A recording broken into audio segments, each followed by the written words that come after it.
And I started doing some business consulting. And it was at that time I met a gentleman at a networking group by the name of Paul Bailey.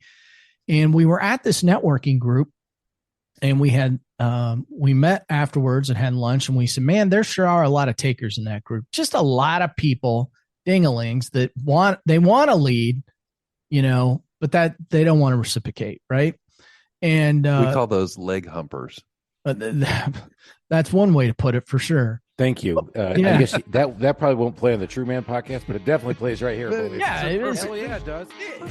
Welcome to the Small Business Safari, where I help guide you to avoid those traps, pitfalls, and dangers that lurk when navigating the wild world of small business ownership. I'll share those gold nuggets of information and invite guests to help accelerate your ascent to that mountaintop of success. It's a jungle out there, and I want to help you traverse through the levels of owning your own business that can get you bogged down and distract you from hitting your own personal and professional goals. So strap in, adventure team, and let's take a ride through the safari and get you to the mountaintop.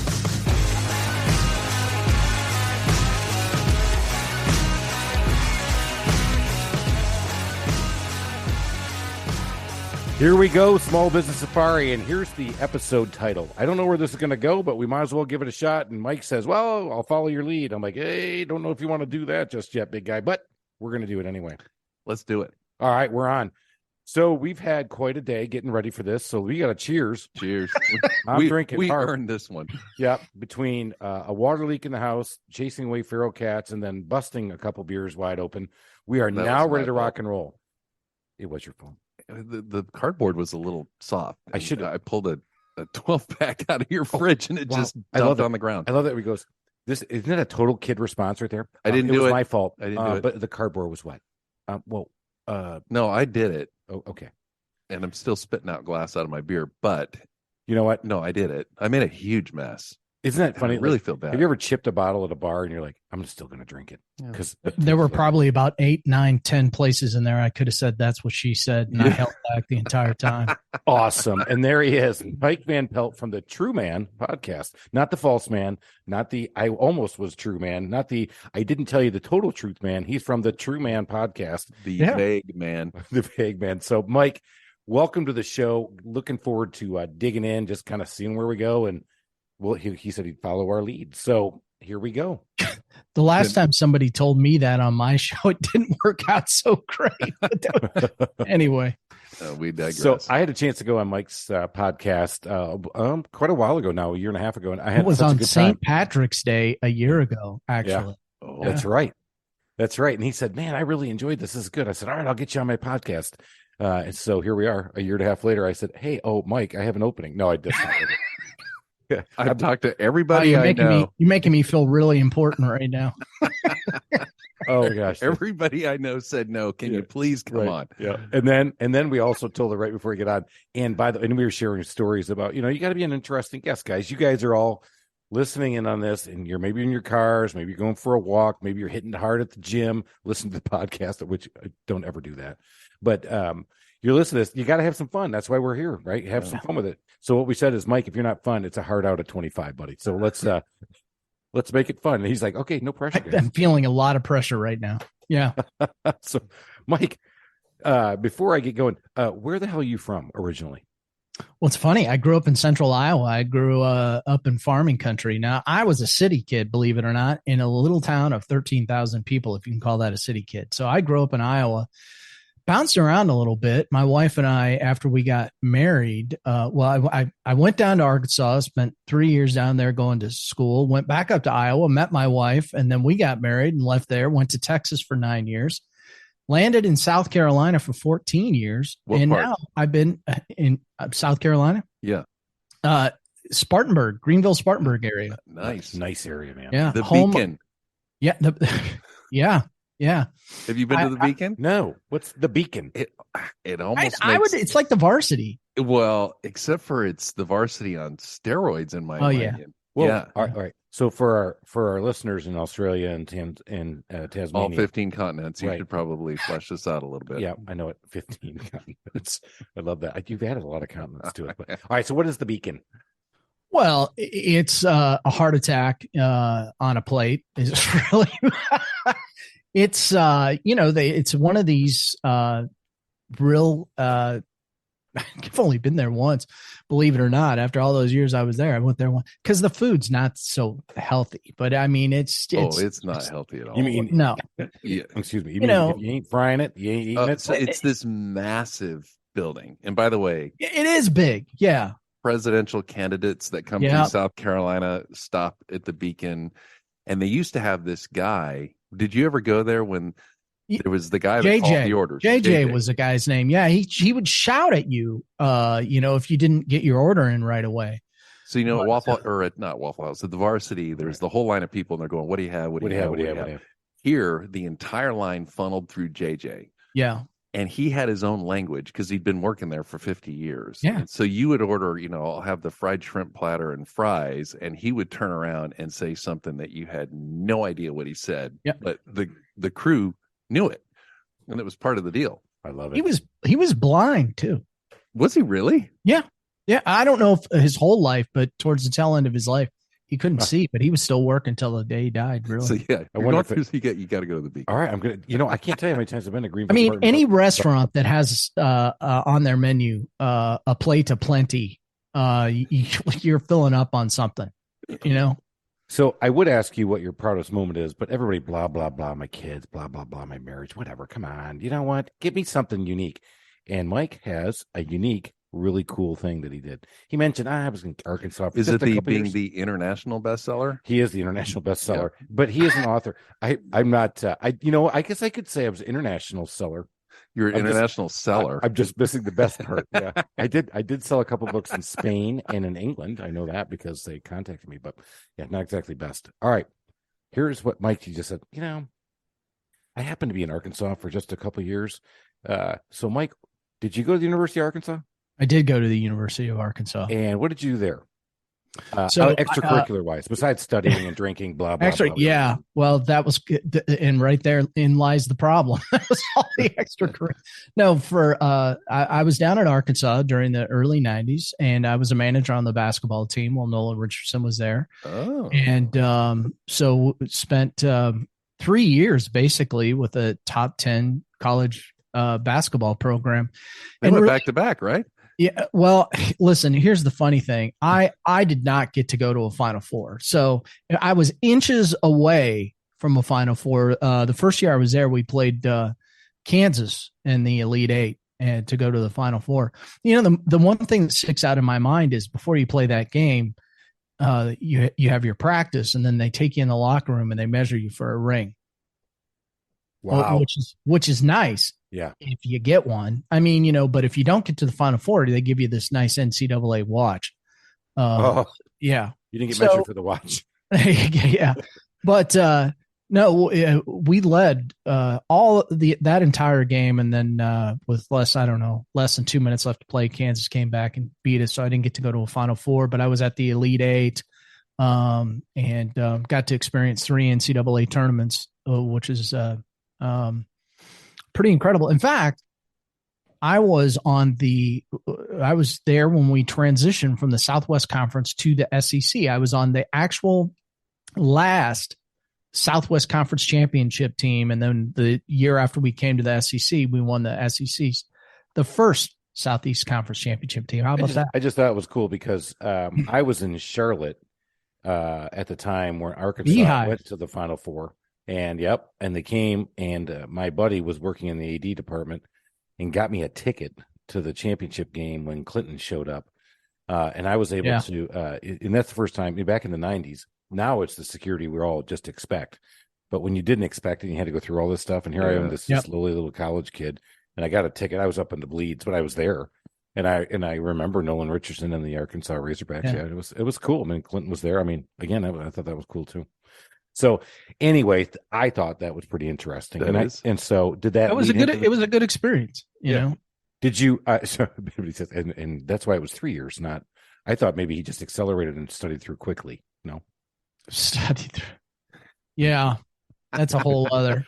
I actually went back later in life and completed not only my undergraduate degree, but got my master's degree. I did that a little later in life when I decided to wise up and mature. Nice. Well, that's good. I'm still working on that part, the wising up and maturing. But it's someday. I'm looking to be like that. There's still time, Chris. So, Mike, now you're doing business coaching. You've got the True Man podcast, and so why don't you tell us all a little bit more about that, and then we'll back up a little bit and how the heck you got to that anyway.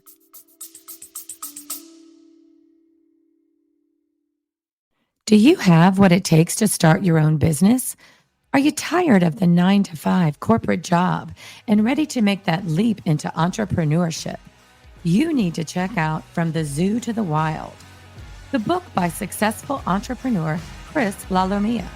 This book is a unique perspective on the journey into the wild world of home services and delivering excellence in service while working in customers' homes.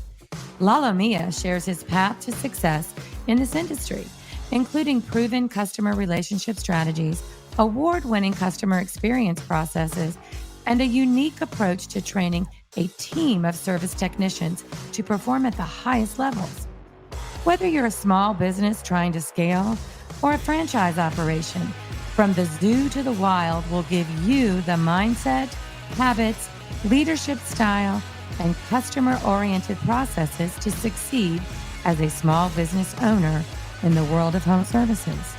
So if you're ready to take control of your future, get a copy of From the Zoo to the Wild today, available on Amazon.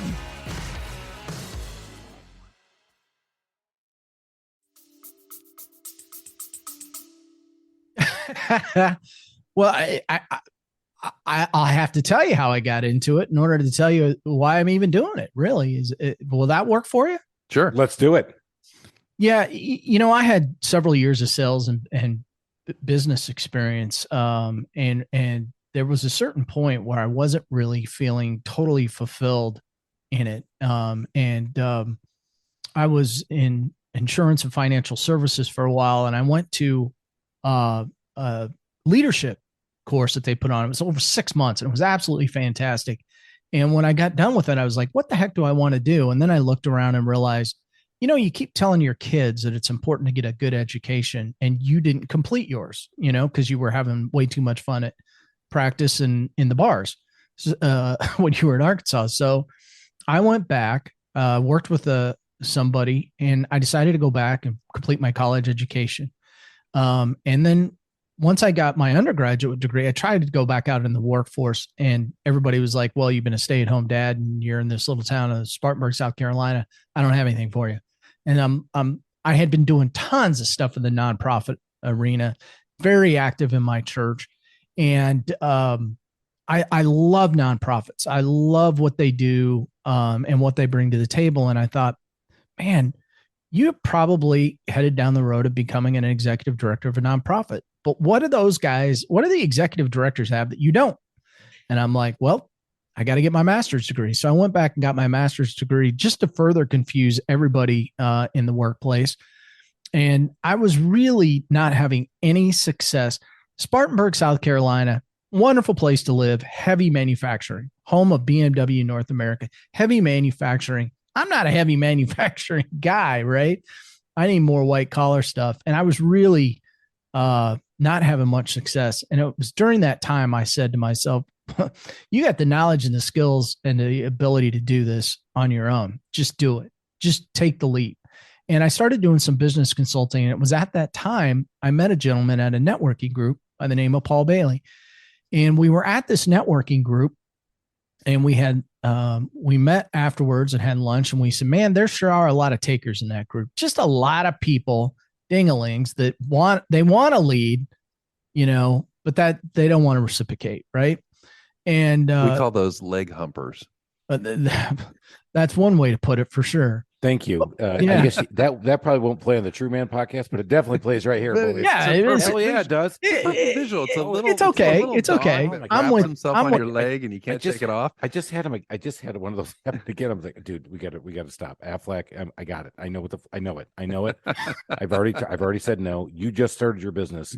The last thing I'm going to do is go with somebody who just started at Affleck that I don't even know. Right. So, all right. Yeah. So you met Paul Bailey, who is not. So I met Paul, and we decided we were going to start our own networking group. And strangely enough, we didn't even get that off the ground. And he's like, hey, maybe we should do a men's small group. I'm like, that sounds really interesting. And So we decided to start a men's small group. And honestly, that's really where my life began to change, because we were having these great, intimate conversations. And it was really when I went away to a retreat weekend. I've never gone to a retreat in my life. And I was at this retreat weekend with 300 other men in Virginia, Goshen, Virginia. And it was a Saturday morning, and the guy comes out and says, we're going to play 3 worship songs this morning, and I think of these songs being sung to you from God. And so they played a song by Josh Groban I'd never heard before, called You Are Loved. And it was really in that moment I heard God speak to me, and my relationship with him began to change, and my life began to change. And what I realized by being involved in men's small group and going to this retreat was that, a lot of men are just walking around, just lost, trying to figure it all out. And I looked around I was not a huge fan of calling myself a coach, I'll be honest, but because anybody can do it, but they can't. That's the problem. They can't. And I didn't see a lot of guys supporting guys. And I'm like, you know what? That's what I'm going to do. And so I started to head down that path. And then we had this wonderful thing called COVID jump in the middle of everything. And, that one really threw me a curveball. I got to be honest. But in the middle of that, my wife lost her job. And we had to make, lemonade out of lemons. And I happened to meet somebody online who had a coaching company. And I'm like, this is what I really want to do. I like what you're doing. And so we started talking. I went through his training, and he said to me, hey, have you ever done a podcast? And I'm like, no, but we've joked about it. It seems like a good thing to do. And so we started the podcast. I started the podcasting before I actually ever started the coaching. I didn't start the coaching piece of it until we moved and relocated to Atlanta, because, anybody that's ever moved knows that it takes, a lot of work to get that done. And that was kind of what I headed up so my wife could start her new job. So that's how it all started, how it all came together. And I love it. And, yeah. You mentioned the nonprofit thing. We had a guest on, Paul Sansone, who was the Boys and Girls CFO, Boys and Girls Club of America CFO for 3 years. He said, did you know that Atlanta is a hotbed and a place for nonprofit organizations? And this was something that Atlanta intentionally did, not only through the chamber, but through the companies that are here. So SunTrust Banks, where I worked, Coca-Cola, UPS, all got together, and they said, and Home Depot, the Blanks, and Bernie Marcus. So we're going to start to attract nonprofits down here. And sure enough, there are a lot of nonprofit companies that are headquartered here in Atlanta doing their operations. Yeah, that's funny. You just say that. I've noticed that. Of course, Boys and Girls Clubs right down in, is it Midtown? I think they're headquartered there. It's interesting. My wife and I both had been involved in a lot of nonprofits back in South Carolina, and we moved here. I'm like, holy cow, how do you even maneuver an environment like Atlanta and do anything? And interestingly enough, I met a gentleman. I live in Kennesaw. Met a gentleman who said, hey, have you been to the North Cobb Rotary? And I'd had people talk to me about Rotary before, but I never moved on it. And I went to that group, and absolutely fantastic, growing group of people that are really involved in the community. And I thought, well, there's my way to get involved in the nonprofit community. And so that was one of the first things I did when we moved here, is join North Cobb Rotary. And I'm so glad that I did. Just tremendous people. And I think we're up to almost 80 members in our group. So we have a nice size group. That's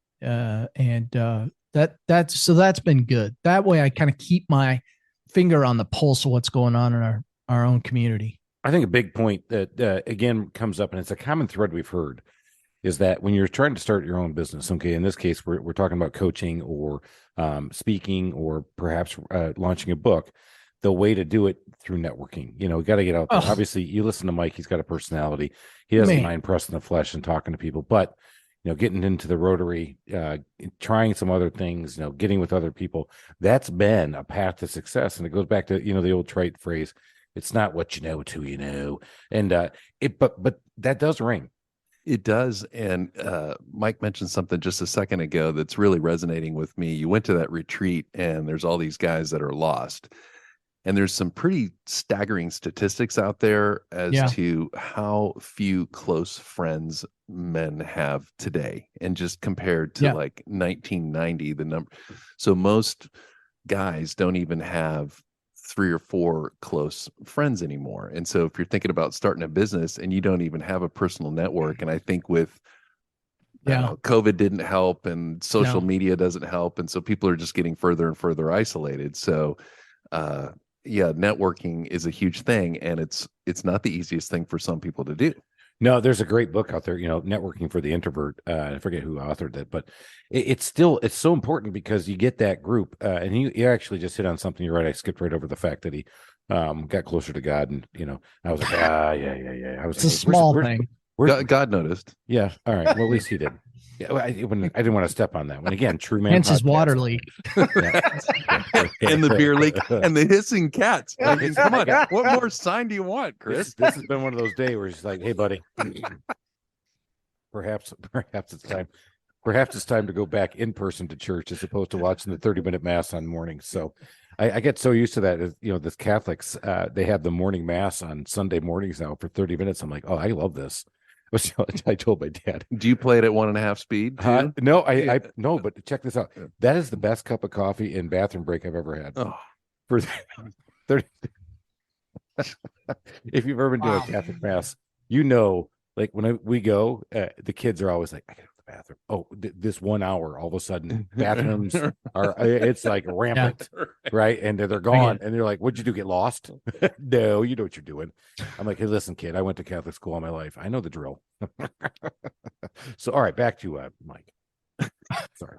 And so as you're getting out there and you're getting coaching clients, you're starting to build that book of business and get going. One of the things I'm very interested in for people thinking that, hey, man, coaching's for me. It's just really easy, right? I just put my shingle out and boom, people come to me. And then what I do is I just sit there and I go, no. Tell me how you feel. No. Okay, make money. Okay, that'll be $10,000 for the month. So people just don't come to you. So tell me how you're attracting clients. No. What are you doing to grow your business? They don't. And, here's the thing about coaching. There are too many coaches out there that are trying to fix people. That's not what coaching is. Coaching is having the ability to actively listen and ask good questions. Now, I'm a firm believer that everybody has the answer inside of them. Your job as a coach is to help guide them and ask deep enough questions that they can develop those answers and bring them out on your own. The one thing that I hate about the coaching industry is you got too many people that are out there trying to fix things, and then you got some. Can I say they're weirdos? I mean, you do have some. Watch your language there, sir. Yeah. I prefer wackadoodles. Wackadoodles. I was on a networking call one night, and this lady goes. She goes, Mike, I love working with men. I bring them out here to the farm, and we go smoke. This is exactly what we go smoke dope, and then we come back and I'm like, yeah, that's not at all what I do. Man, I've never been so turned off in all my life. And I'd have to say, if there's one thing about the coaching arena that, I mean, there's no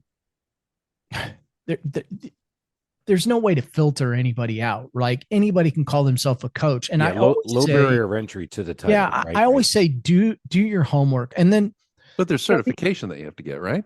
Well, you don't have to get any certification, but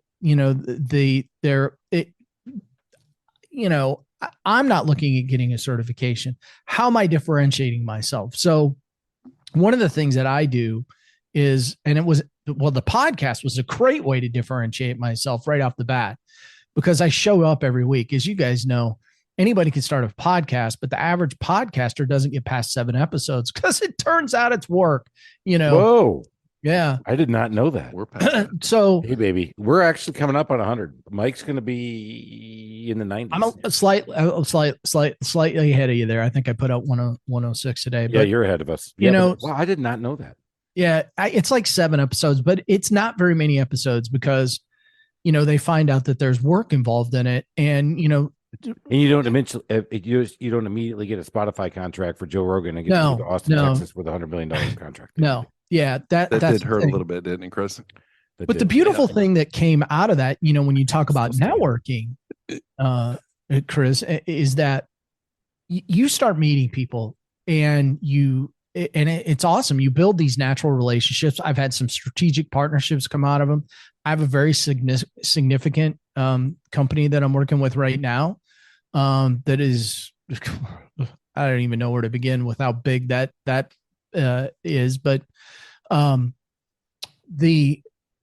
just by sitting behind a microphone, what happened was a lot of people were saying to me, what do you speak? So the natural thing is to become a speaker. But in my case, what happened was I had somebody ask, hey, would you like to be in a collaboration book? So hence this book over my shoulder called The Art of Connection. I had a couple of pages in there. The book went international bestseller. So, now that's how I get to call myself an international bestselling author, right? So I have some tips on it for you, Chris. I can help you out. So what happened was I started down the road of writing my own book. Yeah. I started down the road of writing my own book. In the middle of that, I had, this is how things work in the networking world. When you put yourself out there, people attract likes, right? So Jim Britt contacted me on LinkedIn. Jim Britt's, I considered one of the top 20 speakers of all time. And he's a guy that found Tony Robbins, where Tony Robbins got his start. Yep. I always thought it was Jim Rohn. Well, Jim Rome. Yeah. It was Jim Rome. And then Jim Britt was Jim Rome's head sales guy. So they're all tied together. And so Jim had reached out to me. Just for the record, that's called The Art of Connection. Little plug for the book. I'm just doing a little shameless plug for you. Well, so here's another. So what happened was I was not looking for anything at that point, but Jim's like, how would you like to be a part of my collaboration book? You get a whole chapter. And so that book, Jim does it along with Kevin Harrington of Shark Tank. And then Tony Robbins endorses that book. So I get a whole chapter in that book. My book's going to be coming out on that in, I believe July is the last he said. So, and then my personal book that I've been working on probably towards the tail end of the year. But what I have found as a result of doing these books is you begin to differentiate yourself a little bit more. And then as a result of working on some of these topics, now they become speaking topics. And so I'm looking at how can we, take that out and start doing more speaking, because quite honestly, guys, what I found is there's so many people, well, what's your purpose? You lost your identity, blah, blah, blah, blah, blah. Yeah, I have those all on my website too. But here's the problem. As you guys probably know, Gankum respect, men don't like to ask for help. I mean, we will bleed out before we ask somebody for help. 100%. Yeah. Won't ask for help, won't admit weakness. So we heard that earlier. Uh-oh. Yeah. Need some help? No, I'm good. You got a mop? You got a mop? Yeah, you're right. No, you're right. So what I looked at, because we redid the website and all this stuff, because everybody's like, oh, you got to know your customers' pain points. And you do. That's correct. However, I can't help you with a pain point unless you have some magic words that you want to say. Like, I need help. Help me. And so what I've been really working on a lot lately, and what my chapter was dedicated to in Jim Brick's book, The Rich Code, is the power of asking for help. And because it's so critically important, to ask for help. A lot of guys don't do it out of shame, out of fear. We don't want to admit that we don't know what we don't know. Even as business owners, we do this in business all the time, right? You don't want to admit that you don't know, but the reality is, like, I'm weak on technology. Well, turns out you got to know technology pretty good. I mean, if you're going to do a podcast, you got to know how to do social media, et cetera, et cetera. I don't like social media and I can't figure it out. And now all of a sudden they're throwing all this AI stuff at me and I don't even know what that means. I like, what does that mean? How do you beat that? I can explain. It's artificial intelligence. Thank you. All right. Hey, I'm just cracking codes here, baby. That's all I'm doing. You know what? I'm breaking down barriers. No, I'm with you guys. Wield your brain like a club, Holy Chris. crap. Come on. No, Wow. but you hit on another thing, and that the power of asking for help. As a small business owner, that's the one thing I learned to ask for help. And then I realized I could ask for help from people who I thought were competitors. And when you talk to them, you find out they'll tell you everything. And then we had Dan Weidman on, who clearly not a competitor based on the remodeling space, but a great referral partner. But there's other guys like Dan out there that, I will cooperate with, and do some work, but I'll also compete with them in other areas. But yet we'll sit there and talk all day long about the troubles and how do you do these things. So the power of asking for help or just asking the right questions to get good answers is so key. Well, yeah, but a lot of times you have to be invited in. That's an important part. And that's also an important part of coaching. I commonly, even with people I know very, very well, I may ask them, do I have permission to speak into this? I mean, that's important because quite honestly, some people don't want you to speak into things. And all of a sudden, if you do, it may be an opinion that they don't want to hear, and so. Isn't that part of coaching though? Is it part of coaching? I mean, isn't that part of being a good coach is telling people what they don't want to hear? If you have permission to do that, I mean, I wouldn't just naturally pop off and go, well, you suck at podcasting today. Whoa. Uh-oh. Hey, that's a little too close to There's home. some more tires to slash, Chris. I know, right? You know what, Mike? We work in Kennesaw, buddy. And I have nail guns, if you know what I mean. Okay. He shot himself with it many times. Not anymore. Yeah. Not anymore. Yeah. No. That's true. Yeah, they're gone. Yeah. No, it is a part of coaching if you have permission to go there. I mean, you just don't meet somebody randomly. I mean, we live in a world right now where jokingly, my dad and I were having a conversation one night and he was just talking about how blunt everybody is, these days. And I said, Dad, do you remember when people used to talk behind your back? He goes, yeah. I'm like, now they just, throw an F-bomb to your face, right? That's where we're at, but in a coaching relationship, it's all about guiding and trying to get it out of them. Are there times when you have to have hard conversations? Yes. But you also have to know who you're talking to and how to have it. Yeah. I mean, I have a very good friend that went through a very difficult time, and I had to give him some very hard advice, and I didn't hear from him for a couple of months. And he finally called me back and said, I apologize. I was wrong. So, it's important to know who your audience is when you're speaking into them. Yeah, for sure. That's true. I mean, coaching, it's a one-to-one thing. How do you find coaching prospects? Is the podcast luring them in, as it were? Or? Well, isn't that the $1 million question? So, the podcast is helpful because what I love about the podcast is, for me, we talk about a lot of different men's topics, how to be a better man, how to be a better father, how to be a better husband. I even had a lady on this week, Taryn Abrahams, and we talked about how should men behave in the workplace? Is it okay to open the door for a woman? Is it okay to compliment her on her hair or what she's wearing? And not have HR show up at your door. How do you handle those things? And I think those are all important topics to have. So I talk about a lot of different things. But the podcast allows people, it's that know, like, trust factor, right? If I hear this guy and he sounds halfway competent, this may be somebody that I want to do business with. So the podcast becomes a great, way to get in front of people. And I do the podcast on voice, and then I put the video out as well. So there's that. I think what I'm learning about authoring and the potential of speaking is going to naturally, build my audience.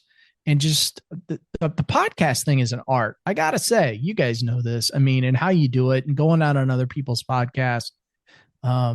it's all social media, having one-on-one conversations. I never stop talking about what I do, because it's really part of my goal is to impact the lives of 1 million men. If I can impact the lives of 1 million men, I can impact their families. I can impact their communities. I can impact so much more than that. That's a pretty lofty number. That is a big number. I like that. I had another guy on his podcast. He told me, he said, my goal right now is to impact 10 million people. I said, that's huge. He goes, think about that for a minute. But even 1 million, I mean, just for a minute, just think about, can you impact 1 million people? I have 44 employees. We worked in over 15,000 houses in 15 years now. And I have not even scratched the surface on impacting 1 million people. How will you know when you've done it? I'm sorry, what? How will you know when you've done it? That's a great question. And what is? Here's one way I'm gonna know. One of the things that happened by doing a podcast was I connected and built a strategic partnership with a gentleman who's been working on a business model now for 30 some years. And it's way above what I had the possibility to do on my own. So, I'm partnering with him, and I'm partnering with other people because I can't get there on my own. I need the help of you guys. I need the help of, somebody down the street. I will know based on a wide range of numbers that, I'm working on, whether it's with the podcast or whether it's speaking. There's a lot of things I'm working on right now. Yeah, man, you are busy. You can tell. Yeah. That's a lot shaken. So, as you put your brand out there, and we're coming kind of towards the end of this, you put the True Man podcast out there. You have your brand. You were in 2 books, 2 collaborative books. You are now the second person who has told me about that. We had another guest on who later on eventually got into a book. Barbara Heil is also oh boy, I need to plug her book, and we'll stick it in the show notes. But it's along with Mike's stuff. But it's collaborative. It's basically women in business, immigrant women in business. Oh wow, that's because really good. she came from Germany. Niche-y. Very niche-y, right? Yeah. And so I thought that was cool. But I love that. So you got the podcast going. Obviously, you're doing your local networking. You're doing your book. Yeah, you're doing your personal book. You're doing another collaborative book. Just seems like writing books is easy. It does seem easy. Oh my gosh! In fact, I had somebody ask me. I beg to differ. I did. I just had somebody say, "Are you working on your second book?" I'm like, "Not yet, there, big guy. I'm still waiting for the first one to take off." From the Zoo to the Wild. Yeah, by the way, from the Zoo to the Wild. Good insertion. Don't worry, I've already got the commercials going with it anyway. But I'm kidding. Actually, I'm not. But I have a question. Yeah, go. Yeah, so I want to give our listeners a nugget from Mike.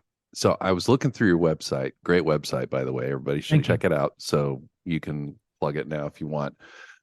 And there was, I think it was in the frequently asked questions, or there's areas of weakness that you could self-identify. The 12 challenges of men. Yeah. Yes. And we came to that. You know why we picked 12? Sounds biblical. Disciples. There you go. Yeah. It was very strategic. Yeah. So does that mean that like 13 and 14 kind of got cut out? Because you always wonder that. Why is it only 12? They actually 13 did. and 14, you're like, guys, you're not making the cut. You're out. Steve, they actually did. Disciple Steve, Apostle Steve, you're gone. In the end, Chris, the reality is I could have gone all day. We picked the top 12 that we felt were there. Will I adjust over time? Probably. But again, I don't think that those are important as, just the whole seed of asking for help, Yeah. Somewhere in that scale of 12, men shake out. Alan knows this. Yeah, the one that caught me, Mike, was confidence. And when you think about entrepreneurs, everybody that gets in business, they're just brimming with it. And then at some point you have, or are they? Well, it could be false confidence, but at some point you get this crisis of confidence. Yes. And then this is how highbrow of a man we're dealing with. He has a Thoreau quote on his website. Whoa. Yeah. And so let me quote. Go. The mass of men live. Oh God, I can't remember writing. The mass of men live lives of quiet desperation. Yeah. And that's pretty pithy. So let's give our readers a nugget. Let's talk about when you have that crisis of confidence. Walk us through, how do you, like Chris just said, you're an entrepreneur, you're by yourself, you don't have this network.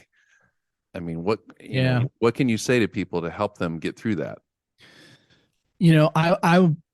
I know the crisis of confidence intimately well, because it was something that I walked through in a while. I mean, here I was doing all this volunteer work. I felt like I was really high in demand.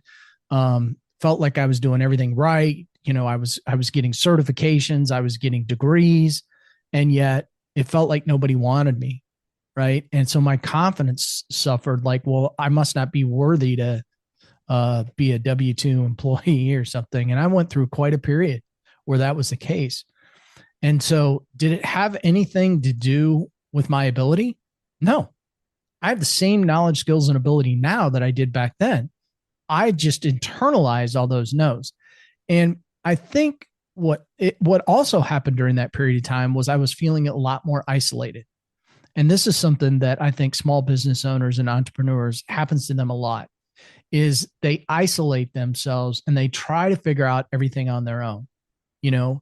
It could be because, I don't know who to ask. If I ask somebody, they're going to charge me an arm and a leg to get help, and those are things that you have to weigh the risk and the reward on. But again, I think it goes back to asking for help. If you're isolating yourself and you don't know what the answers are to get your business to the next level, you're not going to succeed. Yeah, I think that here's the next takeaway I'd say there is that if you're listening to this and you're like, nah, that's just not me, I can't do it. It needs to be you. I mean, get outside of your comfort zone. You hear that so often. I'm doing that with my sales process at our company right now. We're actually revamping. I wouldn't say totally revamping it, but definitely getting my guys in there. So we brought a sales coach in, right, to work with us. And he said, here's a line. I want you guys to work on it. And he says, go ahead and try it. I tried it with a customer. I mean, I absolutely fucked the shit out of it. I mean, it was the worst. And I'm a good salesman. And I was like, oh my God, this was so bad. I had to come back and just regroup. And like, I almost had to apologize. That sounded so bad. And I came back and told him that story and he just started dying. He said, I meant role play it. I'm like, oh, don't do it live.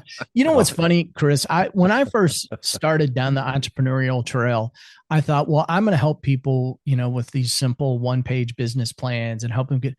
What I found is, and that was not a good fit for me. That was not a good fit for me, per se. And there are a lot of business coaches, a lot of business consultants out there, and there a lot of sales coaches out there, and they do a great job. But here's what I found fits for me. Those people can come in and put an amazing system in your business. But if you're the type of person who hasn't looked in the mirror and done the deep work on yourself, I don't give a damn what system they put in there. I mean, if you think the world sucks, it sucks. Yeah. So it doesn't matter what the sales process is, because as you guys know, especially when you get into sales and customer service, if you have a shitty attitude, you're going to pass that on to your customer and then you're done. Now you lost the customer. And so, so much of what we do is about our attitude and how we carry ourselves. And, so much of us, we all are wounded. We're all wounded people. We all have some kind of baggage going on. Do something about it. Take action on it. You don't have to live like that. And there's a better way to live. And, you can overcome anything. That's why I love comeback stories and pivot points and second chances, because they give people hope in a world right now where it doesn't feel like we have a whole lot. I don't know why we did this. We flipped. I know why. We were watching a show and the news came on last night. And I think the first 10 minutes were dedicated to who's killing who. Right. And we were sitting there looking at each other going, why are we watching this? And if that's what you're watching, how are you going to have a happy life? There's no way you could be a great business owner and watch that kind of hoo-ha. You can't. That's a great point, because I heard this from another guy who said 30 minutes of negative news turns into an entire day of you trying to unwind and get that out of your head. Yeah, 30 minutes of negative thinking, and not negative. I said news. He said negative thinking it's a proven point that it takes you the entire day to unwind that negative 30 minutes. If you spend a full 30 minutes just no doing question, nothing but self-doubt talk, self-negative talk, your entire day, you're trying to regroup and get rid of it. And by the time you're back to a place you got to do, it's time to go to bed. And I was like, well, that's a great point. And here's a mistake. I recently heard a story about a guy. They were doing a study on him, and he said his best, most relaxing 30 minutes of his day were when he was watching the news. Now, interestingly enough, they were monitoring his heart rate and his stress rate. And during that time period, that was his highest level of stress. And they were like, they measured him throughout the day, but he said that was the most relaxing period. But yet they were running these tests on him, and it proved false. It was actually the most stressful part of the day. That's so funny. You know, at the end of the day, you know, it sounds so cliche. You are what you eat. You are what you watch. You are what you read. You are who you surround yourself with. So you better be careful. I agree. We've got to be thoughtful and purposeful on it. That's great. All right, Mike, we're coming to the end, and we've got to go. First I wanted to do is let's pitch the website and the books. Let's get that out there. We'll put this all in the show notes. And if we say it, so the website is truemanlifecoaching.com. There you go. Yeah. And the podcast, True Man Podcast. True Man Podcast. If you go to True Man Podcast, it'll take you right to my website. I'm on all major channels, but we did see now there's a little for anybody who's getting into podcasting, take your make it a URL and put it on your website. So you know, little business trickery there. We redid the website and we're building it out to add more stuff. So we keep people on the website there. That's how you do that in business. All right. On your website. Stickiness. All right. Yeah. And then the books. So you can find the book that I'm working on is actually listed on my website. And that's something that I'm still working on. The Cracking the Rich Code. I don't have that promotional information at the time of this podcast because we don't know when the book's coming out yet. Nice. Well, good. Well, this has been enjoyable, but I've got to go to our now top 4 questions. Alan, you act like it's so new. It's not so new. It's not new. No, it's always been 4. Well, okay, let's recommend a book for our listeners who are thinking about starting a business or new in business. You know, I'm going to go back. I'm going to go back to an old faithful because I was just looking at this book the other day and found a lovely little note in there from my daughter. She must have been 5 or 6 when she wrote it because she called me Dit, not Dad. But 21 Irrefutable Laws of Leadership from John Maxwell is an oldie but a goodie, and I just had that one probably sitting behind me on the bookshelf back there. As you can see, if you're watching this on video, I have no shortage of books around here.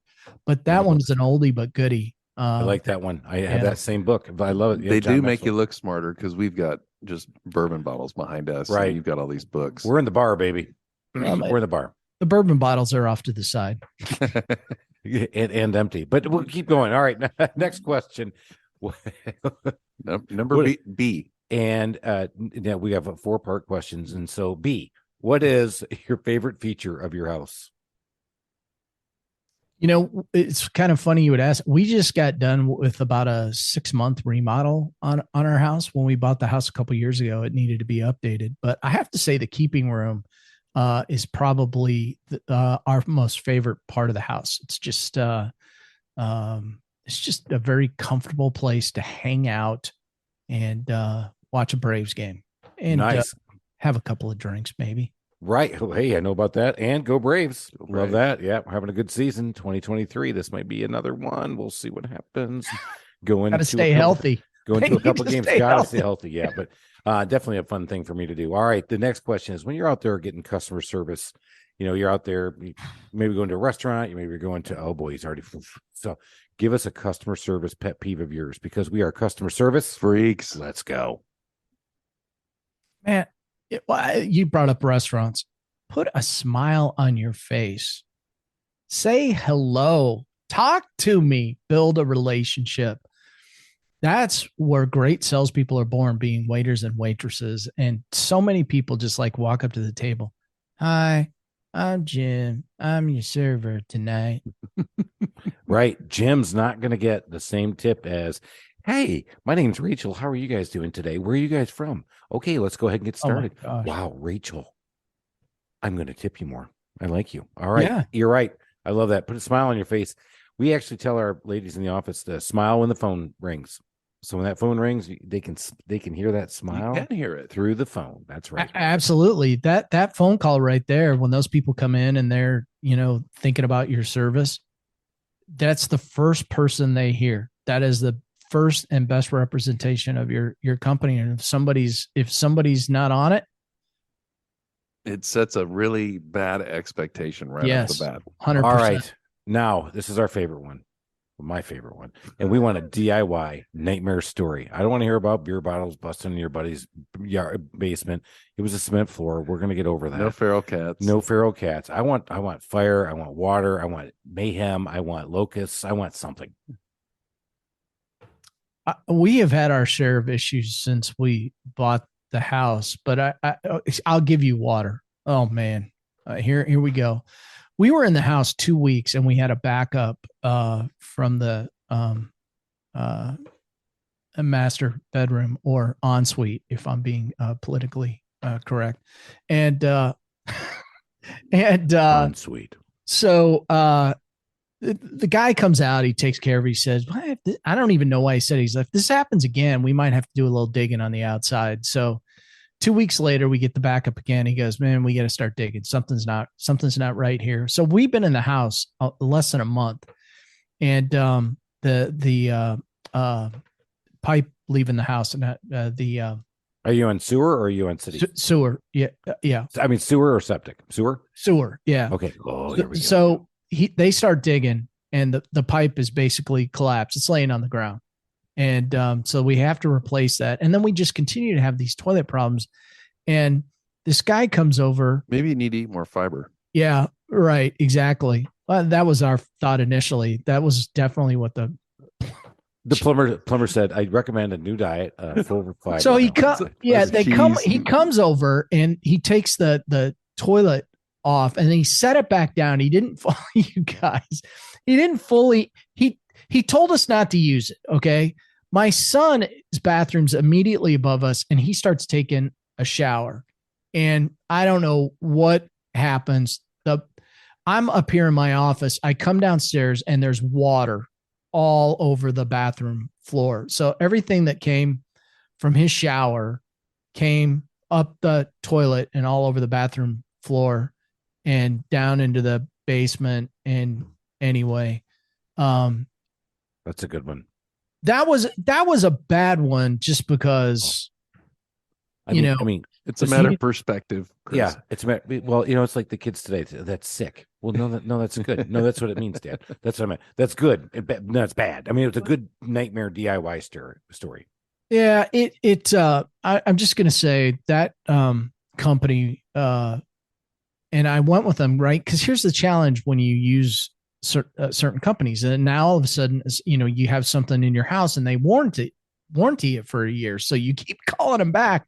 The problem is, every time I've had a problem in the house, I've had to call them back 2 or 3 times. Now everything's calmed down. They're done. All right. That's great. This has been fun. We've enjoyed this, Mike. You picked a lot of stuff up here. Number one, if you're going to go to Arkansas, go when you're going for national championships. Right. That's if you're in Spartanburg, go to the Beacon. If you're going to Spartanburg, you go to the Beacon. Or maybe it's more about, find your true purpose. If you're lost, if you're doing it, ask for help. Go ahead. It's all right. It's okay. Absolutely. You can even ask us for help. You can ask Mike for help. But this has been great. Keep making it a great day. Keep going up that mountaintop.